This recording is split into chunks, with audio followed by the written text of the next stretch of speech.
सुरगणपति सुंदरकेशं ऋषि गणपति यज्ञ समानं भव भव गणपति पद्मशरीरं जय जय गणपति दिव्य नमस्ते. ஸ்ரீ அம்மன் ஐமோன் ஒர்க்ஸ் அம்மன் ஜோதிட ஆராய்ச்சி நிலையம் ஈரோடு. அன்பு உள்ளங்கள் அனைவருக்கும் இனிய வணக்கங்கள்.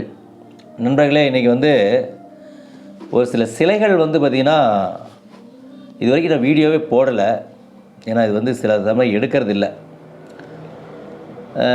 இன்றைக்கி இது டெலிவரி. ஸோ இது பார்த்திங்கன்னா துர்க்கை அம்மன், 6 இன்ச்சு உள்ள துர்க்கை அம்மன். அந்த பீடத்தோடு பார்த்திங்கன்னா உங்களுக்கு 6.25 இன்ச்சு உங்களுக்கு வரும். ஓகேங்களா? துர்க்கை அம்மனுடைய இந்த சிலைகள் 6 அடி உள்ள அந்த துர்க்கை அம்மன் சிலை சிலை இன்றைக்கி டெலிவரி. ஸோ அதெல்லாம் பார்த்திங்கன்னா இந்த விநாயகர் இது பார்த்திங்கன்னா 1.25 அடி உள்ள விநாயகர். இது பஃபாலிஸோடு நிற்கிது. ஃபினிஷிங், அதாவது ஃபினிஷிங் கொஞ்சம் கம்மியாக இருக்குன்னு, ஃபினிஷிங் பண்ணலை, இன்னும் ஃபினிஷிங் பண்ண வேண்டியிருக்கு. ஸோ அதுக்குள்ள வீடியோக்காக எடுத்துட்டேன்.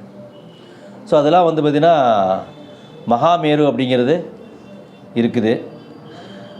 அதே போல் பார்த்திங்கன்னா உங்களுக்கு அந்த ஆமையில் மேலே மேரு இருக்க மாதிரி, மகாமேரு இருக்கிற மாதிரியும் இருக்குதுங்க. ஸோ அதெல்லாம் பார்த்திங்கன்னா உங்களுக்கு மகாமேரில் சின்னது, விநாயகர் மெருகு போட்டது. இதெல்லாம் மெருகு போட்டது. இதெல்லாம் பார்த்திங்கன்னா மெருகு போட்டது, இது மெருகு போடாதது. எப்படி வேணாலும் வாங்கிக்கலாம். ஐமன் ஒரிஜினல் ஐமன் கலர்லேயும் வாங்கிக்கலாம், அந்த மெருகு போட்டும் கூட வாங்கிக்கலாம்.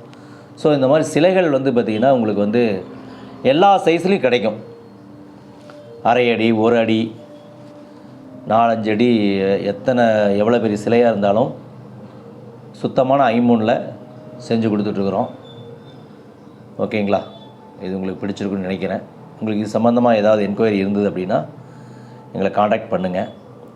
ஸ்ரீ அம்மன் ஐமோன் ஒர்க்ஸ் அம்மன் ஜோதிட ஆராய்ச்சி நிலையம் Erode, municipal colony road, nearby bus ஸ்டாண்டுக்கு பக்கத்தில் தான் எங்களுடைய ஷாப் இருக்குது. நடந்து வர தூரத்தில் தான் இருக்குது. வெளியூருக்காரங்க அத்தனை பேருமே பஸ்ஸை விட்டு இறங்கி வந்துடுவாங்க. ட்ரெயின் விட்டு இறங்கினாலும் பஸ் ஸ்டாண்டுக்கு பஸ் இருக்கும், ஈஸியாக நடந்து வந்துடலாம். ரொம்ப அலைய வேண்டியதில்லை, பக்கத்தில் தான் இருக்குது. நன்றி நண்பர்களே.